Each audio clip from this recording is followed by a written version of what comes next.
السلام علیکم ورحمۃ اللہ وبرکاتہ۔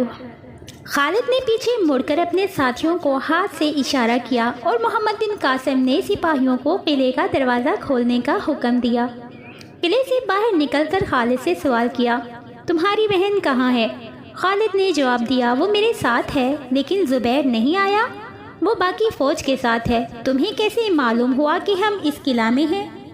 ہمیں یہ خبر مل چکی تھی کہ آپ مکران کی سرحد عبور کر چکے ہیں۔ ہم سندھی سپاہیوں کا بھیس بدل کر یہاں پہنچے اور آپ حیران ہوں گے کہ راجہ کی فوج کا سالار ہمیں یہاں سے 4 میل دور ایک پہاڑی پر پہرا دینے کے لیے متعین کر چکا تھا۔ ہم سخت بے چینی سے آپ کا انتظار کر رہے تھے۔ آج قلعے سے فرار ہونے والے سپاہی وہاں پہنچے اور انہوں نے بتایا کہ یہ قلعہ فتح ہو چکا ہے۔ ہم آپ کو مبارکباد دیتے ہیں۔ سپہ سالار کہاں ہے؟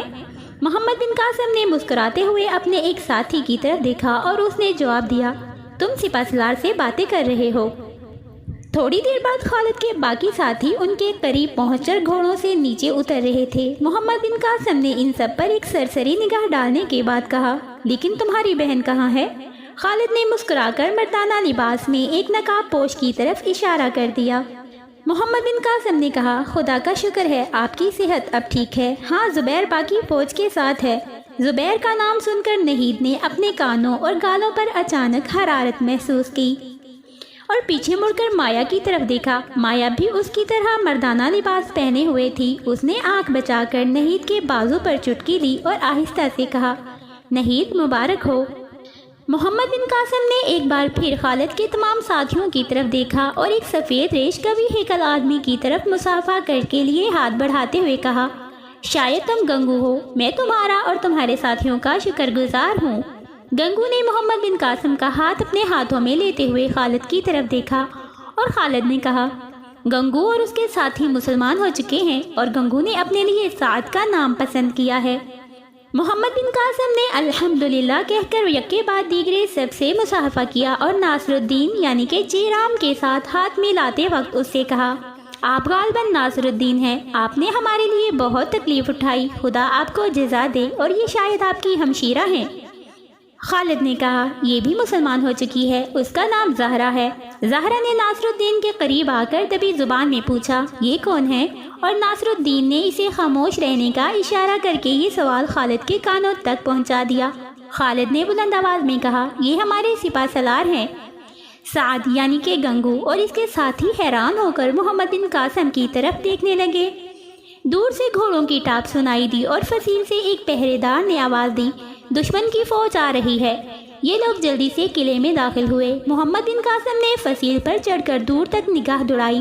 جنوب اور مشرق کی طرف سندھ کے ہزاروں پیادہ اور سوار سپاہی قلعے کا رخ کر رہے تھے۔ محمد بن قاسم نے اپنے 10 سپاہیوں کو گھوڑوں پر سوار ہو کر اپنے نائب تک یہ پیغام پہنچانے کا حکم دیا کہ وہ شام سے پہلے اس جگہ پہنچ جائے۔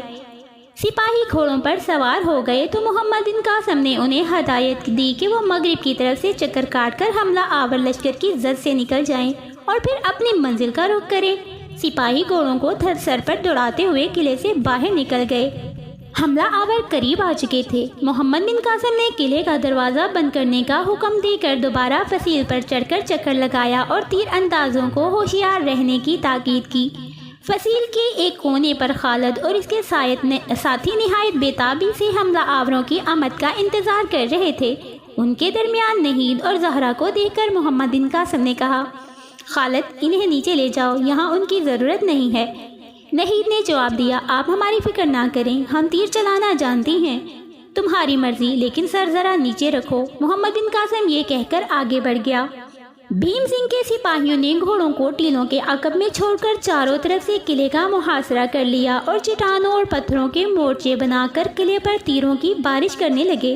قلعے کی فصیل کے مورچوں میں بیٹھنے والوں کے لیے حملہ آوروں کے تیر بے اثر ثابت ہوئے۔ محمد بن قاسم نے اپنے سپاہیوں کو حکم دیا کہ وہ فقط قلعے پر دشمن کی یلغار روکنے کے لیے تیروں کا استعمال کریں۔